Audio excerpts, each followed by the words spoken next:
Hi, dear. Welcome again. Sorry for being that far for so long time. I have you've seen my previous videos, I believe. So, which has made me, which I my main motto is to give you what is life.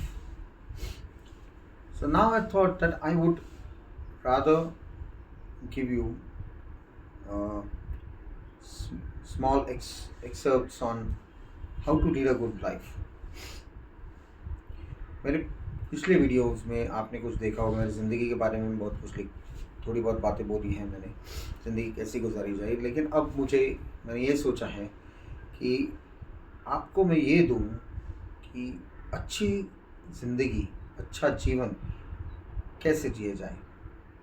सो मैंने उसे 4 हिस्सों में भाग भाग कर दिया है उसका, जहाँ तक कि आपको मैं क्या बताना चाहता हूँ कि ये 4 मुख्य भागों पर हम अभी के लिए केंद्रित करेंगे, हमारे विचार केंद्रित करेंगे। ज़िंदगी बहुत बड़ी है, इसे सारांश में बहुत छोटे में बताया नहीं जा सकता, ये आप भी जानते हैं। और अगर मैं कहूँ कि मैं इसमें छोटे इसमें बांटना चाहता हूँ तो ये मूर्खता होगी मेरी, लेकिन ऐसा नहीं है। लेकिन अभी के लिए हम ज़रूर इन 4 चीज़ों पर फोकस कर सकते हैं ताकि हमें एक अच्छे जीवन जीने का एक रास्ता मिले। ठीक है, तो ये 4 भाग ऐसे हैं शारीरिक और मानसिक स्वास्थ्य। ओके, दूसरा है अपना उद्देश्य और अर्थ खोजें, जीवन की तरफ अपना उद्देश्य और अर्थ खोजें। तीसरा है सार्थक संबंध बनाएं। अच्छा होता है अपने से बड़े कार्य में योगदान दें। So the 4 different things which would lead to a good life are: prioritize your physical and mental health, find your purpose and meaning towards life, be a meaningful relationship, build a meaningful relationship, and the last one is contribute to something larger than yourself. Contribute to something larger, contribute to the world, to life, something larger than yourself. Okay, so सबसे पहले पहला भाग लेते हैं, शारीरिक और मानसिक स्वास्थ्य को प्रबंधन प्राथमिकता देना। ठीक है, अभी शारीरिक और मानसिक स्वास्थ्य को प्राथमिकता देना मतलब क्या होता है, क्या करना है हमने। सबसे पहली बात, शारीरिक के लिए अपना आहार, अपना शरीर का पोषण सही रखें, शरीर को सही पोषण दें, शरीर को जो नहीं लेना चाहिए वो ना दें, अपने आप पर काबू रखें। कभी कभार ऊंच नीच खाया चलता है, लेकिन रोज़मर्रा की ज़िंदगी में हमने संतुलित आहार लेना चाहिए। और एक आपको आपका मेडिकल एडवाइजरी आपको आपका संतुलित आहार ठीक से बता सकता है। अगर वो नहीं करना चाहते, आप अगर नहीं भी करना चाहते, हम पढ़े लिखे हैं इंसान, हमें चीज़ें पता हैं, हम खुद सोच सकते हैं कि ज़्यादा तेल ना खाएं, ज़्यादा मिर्ची ना खाएं, ज़्यादा मीठा ना खाएं, है ना, ज़्यादा, और खाते वक्त ज़्यादा पानी न पिए, और कुछ चीज़ें ऐसी हैं जो भी हम करना नहीं चाहिए। मान लो करेला ज़्यादा खाए तो हरी पत्तियाँ, सब पत्ती हरी पत्ती सब्ज़ी ज़्यादा खाएं, मूंगफलियाँ कम खाएं, कुछ बहुत सारी चीज़ें होते हैं।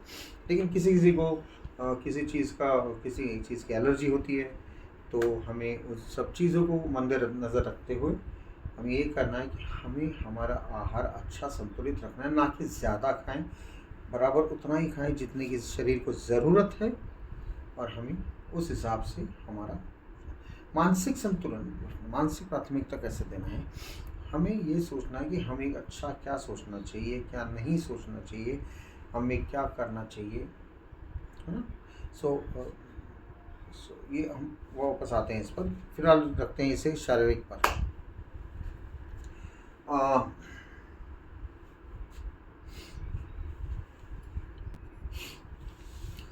So first is what we have: nourish your body.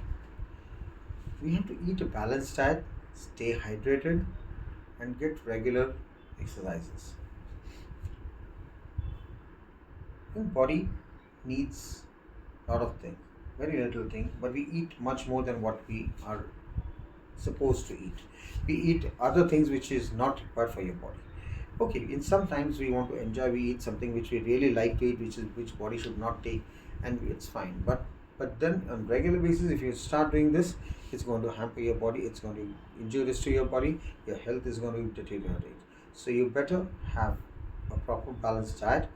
Consider your medical practitioner who will guide you on this. If not, you cannot be, you're educated, you know what is to be done. You can at least curtail on your oil, chili, sugar, taking water while having food, not many things. So be mindful, keep good physical. दूसरा point है इसमें नींद. हमें कम से कम 7 से 8 घंटे सोना चाहिए. ठीक है, 7 से 8 घंटे में सोना चाहिए. क्योंकि अगर ये नींद उतना हमने नहीं दिया हमारे शरीर को, हमारा शरीर वापस दूसरे दिन काम करने में कम पड़ता है. लेकिन उसके बावजूद उस काम ठीक से कर नहीं पाता, वो एक अलग बात है. लेकिन हमारे शरीर में भी थोड़ी बहुत ईजा होती रहती है, इंजरी होती रहती है शरीर में. हमारा शरीर ढलते जाता है, ताकत शरीर में की ढलते जाती है अगर उसे नींद है ठीक तरह से ना मिले तो. सो खाना अच्छा होना चाहिए, नींद अच्छी होनी चाहिए.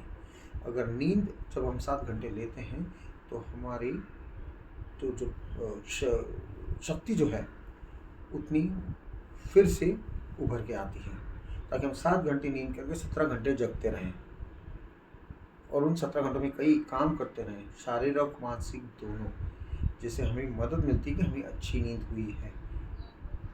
ठीक है, तो नींद को प्राथमिकता दें. Give your sleep the priority. Minimum 7 to 8 hours sleep is necessary, whatever it may be. It has to be 7 hours sleep at least, because if we sleep 7 hours, then next day in more 17 hours the body can take whatever physical and mental health you put in front of the challenge you put in front of it, your body takes it. But if you don't have a 7 hours sleep, slowly your body deteriorates. If there's an injury in the body slowly happening, you don't know which part of the body is being affected.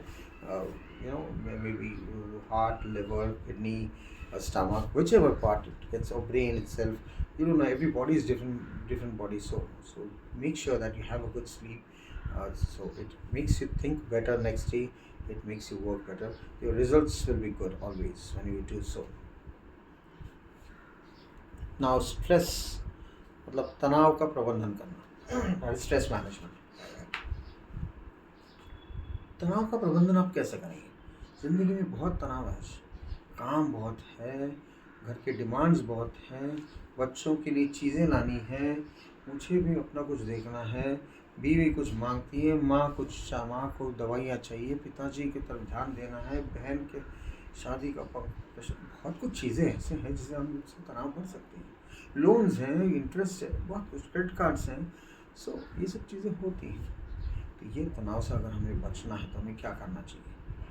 उस तनाव को कुछ देर के लिए छोड़ने की कोशिश करना चाहिए. अपने प्यारे लोगों के साथ जाके बैठना चाहिए, बातें करनी चाहिए जिससे हमें सुकून मिले. हमें एक्सरसाइज करना चाहिए, हमें योगा करना चाहिए, हमें वो सब चीज़ मान लो वो करना चाहिए जिससे हमें सुकून मिले. मान लो पेंटिंग आता हो, ड्राइंग हो, चित्रकला हो, हम कविता लिखें, हम गाना गाएं, ये सब चीज़ें करना जिससे हमारे तनाव पे से दिमाग हट जाए और शांत हो जाए. ऐसे परिस्थितियों में जब शांत होता है हम अच्छी तरह से सोच सकते हैं. ठीक है, stress management is a very important thing in life, because if the stress is there it really eats you. So what do we do when we have stress? To get away from this stress, what we do, we get to do with some closed ones, our loved ones, go to people who make us happy, talk to them, sing songs, write down poems, do drawings, do paintings, whatever you like. Maybe meditation. So what is important here is to get away from the stress. So once you're out from stress, your mind is a little maybe not at full at peace, but somewhere at peace where you can think right. You can take a future steps. You can think about taking further steps to manage the stress and the problems in your life, right? And the last one is take some uh, पेशेवर पेशेवर मदद लें, take some professional help. पेशेवर मदद ज़रूर लें अगर आपको ऐसा लगे कि आप बहुत मुश्किल में हो और मानसिकता आपकी बहुत बिगड़ती जा रही है, तो आपको ये पेशेवर मदद लेनी पड़ेगी, लेना ही चाहिए, जहाँ तक कि मैं समझता हूँ, क्योंकि वो लोग होते हैं जो आपको बता सकते हैं कि आप कहाँ कम पड़ रहे हैं, आपको क्या करना चाहिए, आपकी सोच कैसी है, और आप कहाँ ज़्यादा केंद्रित हो रहे हो, कहाँ नहीं होना चाहिए आपने, वो सब वो बता सकते हैं। ठीक है जी। Seek professional help if required. When you feel that you are not, um, you are going through a huge stress and you feel that your mental health is not good, there are people who give you professional help. Please do go to them. Please see that you are truthful to that person. Talking out to that person, he or she, whoever it is. They will show you. They help us in finding the ways of. They help us in finding how and why we are feeling, why our mental state is not good, and how we can do better. We take a better paths to resolve our issues. Okay. That's for the first of the parts which we have done. Ladies and gentlemen, thank you, शुक्रिया। मैं अगला video आपको अगले भाग के लिए देखते हैं, एक अच्छा जीवन कैसे गुजारे, अगला भाग, अगला point. Thank you very much, शुक्रिया।